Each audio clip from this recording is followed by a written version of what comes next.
If your work keeps spilling into nights and weekends, I'm not here to tell you to manage your time better. I'm here to help you to make sense of why this keeps happening and why it's not a personal failure. I'm Candace, a family nurse practitioner and a primary care workflow strategist.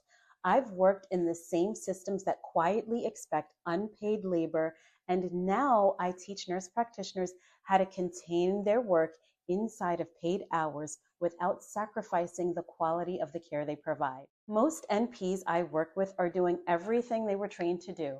They care deeply, they're thorough, and they stay late because they don't want to miss anything. And yet the work never fits within a 40-hour schedule, and that's not accidental. Once you see why, the shame starts to lift. If this already feels familiar, I want you to know that there's a framework for making sense of it, and I've put that into a starting point for you. It's the free Nurse Practitioner Workflow and Survival Guide, and it's linked below. Here's the core of the problem that no one names. You were trained clinically, but you're practicing inside of a revenue-based system. Nurse practitioner training emphasizes differential diagnosis, thorough documentation, and comprehensive care. But in a revenue-based primary care system, that requires visit containment, throughput, billing aligned documentation, administrative and inbox work like labs and messages, and all of that counts as clinical work, although many employers don't schedule time for it. No one taught you how to contain that work, how to make it fit within the 40 hours that you get paid for. So that non-billable labor, the documentation, the inbox, the prior auths, the refills, it becomes invisible. And invisible work always spills into your unpaid time off the clock. Before we go any further, we need to name a word that I use a lot, and I'm going to explain exactly what I mean by it.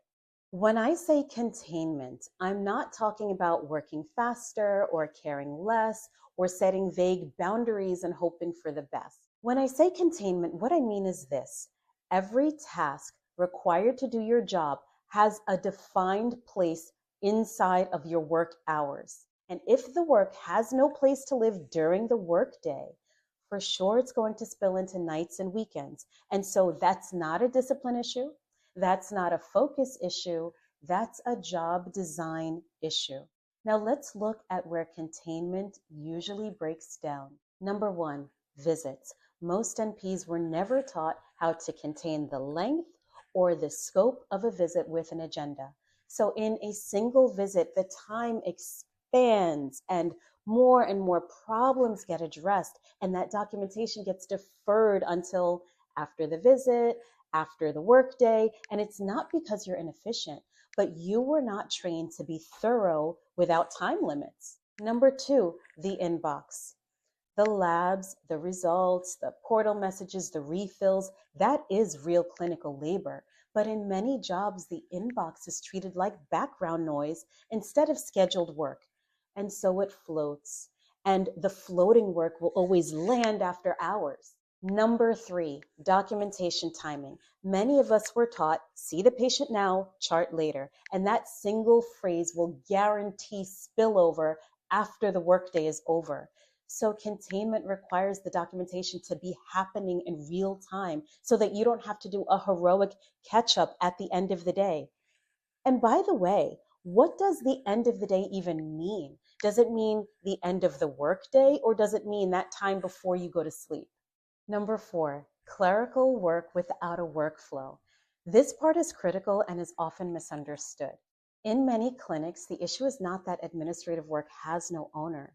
The issue is that there's no defined workflow for clerical tasks that don't require a provider license. Things like form completion, prior authorizations, referral processing. When there's no clear workflow and no support staff responsible for those steps, that work defaults to the licensed provider. And because that work does not fit into visits and is therefore not billable, it gets pushed into unpaid, off-the-clock hours. And that's not because you failed, it's because the job was never designed to fit that work within the paid hours. This is exactly the kind of leakage I walk through step by step in the Nurse Practitioner Workflow and Survival Guide. If you want help seeing this in your own job, that's where to start. Once you understand containment, something important shifts. You stop asking, what's wrong with me? Why can't I keep up?